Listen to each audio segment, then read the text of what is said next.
Hello, friends. Robert Bevan here, author of the Caverns Creatures series of comedy fantasy novels and short stories. With me is Sam West, and today we're going to be talking about the spell Meteor Swarm. Nothing, Sam? There you go. Yeah, I got you. This is like Fireball's mother. It's like Fireball's mom and aunt and uncle and granddad and all of the other ones all joined a party and came and exploded because that's kind of what's happening here. And it is sweet. This is just like Meteor Swarm is the high damage fantasy. It's like the highest damage spell in the game, and it earns that title handedly. There's like a very large disparity between this and the next highest damage spell in a round. Yeah, it's bonkers. But you've actually pointed out to me that there's some weird little considerations you have to think about whenever you make greedy meteors rain from the sky. That whenever I'm in the high fantasy environments of Doom and fighting the evil gods and whatever, I'm just like, yeah, blow everything up around the area. What's the worst that'll happen? Like what? What have I brought up? Oh, anytime we've talked about Meteor Swarm in the past, Yeah. I remember you being like, oh, well, if you cast this in the church you're defending, you'll Ah, kill right, everyone yeah. around you. Oh, yeah. That's I mean, it's super destructive. You kill everyone and destroy everything. Yeah. Yeah.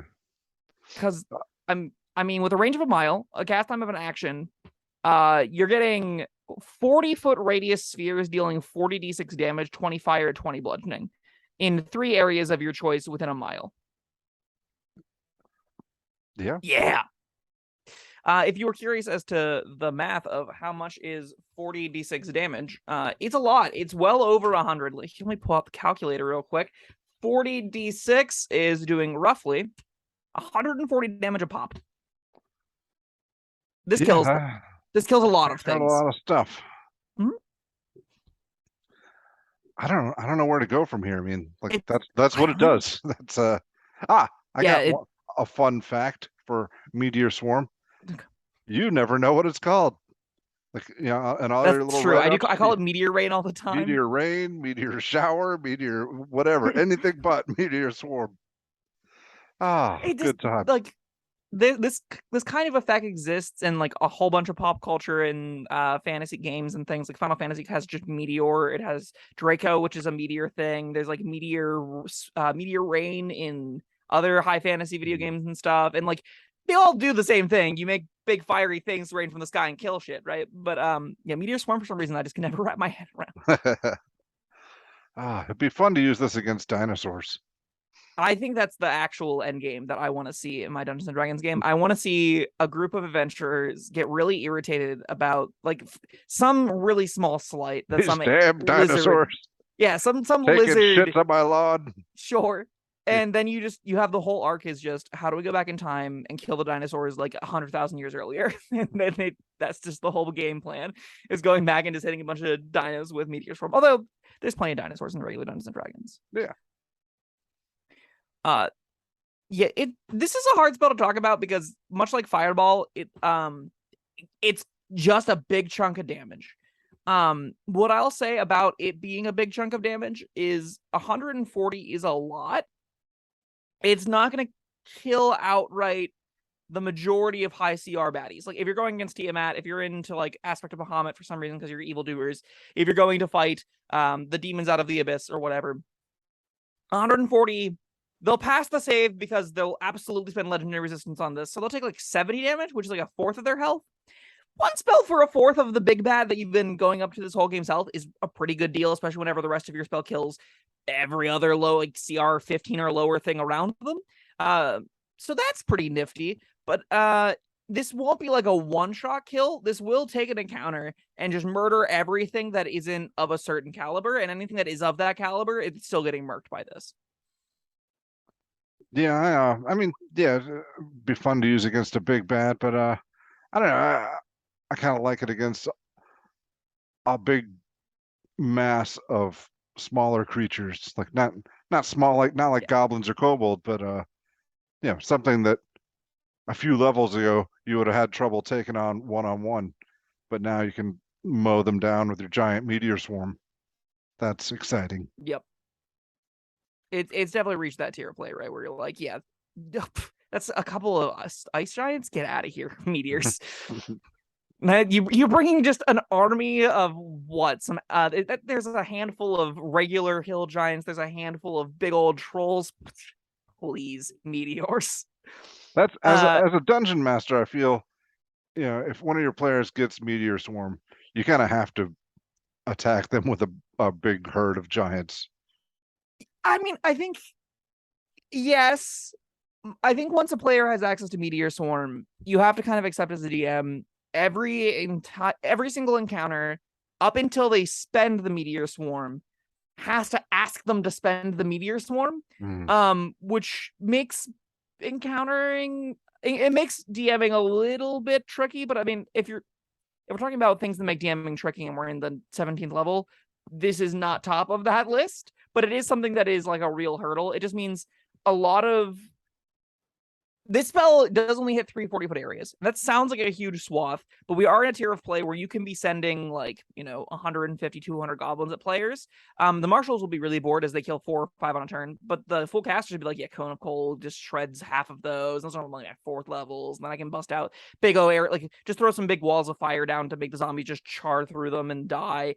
And then you also have Meteor Swarm to be like, okay, there's 3 pockets of bigger things that you fire off. The game becomes a little bit more like a tactical tower defense or more of a strategy top-down war game where you're just like, yeah, I've got a bunch of resources that we're going to throw out in different spots. I've got some summoned monsters like elementals that are raging through those units over there that I'll be taken care of. Whenever the lieutenants show themselves, that's where the meteors go and hit all those little things.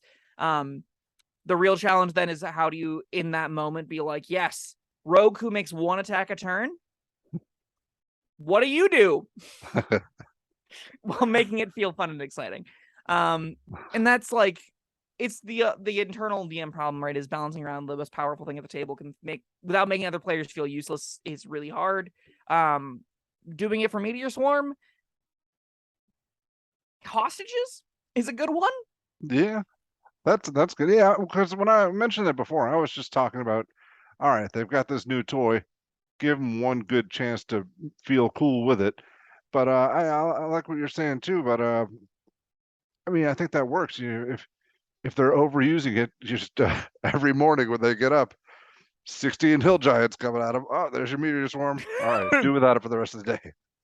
Well, if you're in the meta headspace of how does a villain handle this, even like not necessarily a DM, but you are a lich, you're a dragon, you're some evildoer, and you know you're facing against a force of nature that can rain 40d6 meteors from the sky. You are hiring out every mercenary band that you can find, deliberately telling them no information about their targets and paying a little extra for that, and then sending them to their death on the days that you intend to confront these people, right? Because you're trying to bait out that amount of powerful magic. And that's exactly kind of like how you can handle it as a DM. It definitely is the kind of thing where if you just continue to build encounters as if they didn't have it, like they had like a level ago, the encounter is going to get smashed. The spell is going to decimate more or less whatever you put in front of it. So that's just something you should have. That's you brought up hostages. I think that's a good one. Yeah, they you can decimate this enemy army, but you're also going to kill the innocent children that they're human shields. And It's, that's where you can do like. Go ahead. Oh, that's just where you can have the rogue and the fighter and the ranger and the monk shine. Is like they have to go kill the specific target, and you can't like exclude everything around that specific target. Now, if you're an evoker, you can do it to whatever hostages you like, because you can just pick whoever you want to affect in the evocation spells, because that's a feature that evokers get. So yeah, that doesn't solve all of the wizard problems, but if any other wizard subclass, it's fine, dandy, it works. Hostages are great there. Yeah, it's telling that we've spent most of this talk, discussing DMs defending against Meteor Swarm. It's that kind of effect. Yeah, what else can you say about it? It does a bunch of damage, and it changes the game. Yeah, a lot. One other small tactic I'd recommend, if you want to include lots of little creatures alongside a big creature, or you want to have a good quantity of like variety in your encounters and don't want Meteor Swarm to like be the answer to it, one really high HP threat and lots of small HP threats that aren't all on the map at a time. So having things come in from off screen over and over and over again to refill the slots is going to make other spells more useful, and Meteor Swarm be like a one-time clear the map, deal a bunch of damage to the one target if we want, but have to give up some other opportunities and areas. Yeah. And then you can just say, all right, martial characters, your job is to go kill the big thing now, while the wizard's playing defense, keeping off the swarms using the high magic power of giant AoE damage effects. Okay. Well, I want to conclude on this thought. yes. 40d6 damage is a ton. And I know I opened with that, but there isn't anything else remotely close to doing 40d6 damage in a single round. The damage type being split means even against fiends. If you're looking at something that's immune to fire damage, a 20d6 damage 9th level spell, perfectly fine. That's just like, yep, okay, we need damage right now, damage. And that's the floor of this. That's as bad as this possibly can get. So any other time, it's great. If you're against one big enemy, you really need to do a lot of damage to it, it will not hurt you to send just one of those meteors down. Send the other ones out into the ocean somewhere, and don't worry about those. The sea creatures are probably not going to be fine, but, you know, what can you do? All right. Well, that was Meteor Swarm. Oh, wait, we didn't rate it. Oh, this is a 5. Yeah. It's just the best damage spell in the game. Yeah. All right. Agreed. Now, that was Meteor Swarm. Thank you, Sam, and thank you, everyone, for joining us. We will see you next time. Bye-bye. Thank you for watching. If you found this helpful, informative, or entertaining, I'd really appreciate it if you hit the like button below. You needn't smash it. A gentle tap will suffice. If you want to see more videos like this, subscribe to the channel. And make sure you check out the links in the description, where you'll find my Caverns Creatures series of comedy fantasy novels, Sam's full review of the spell, and other fun things.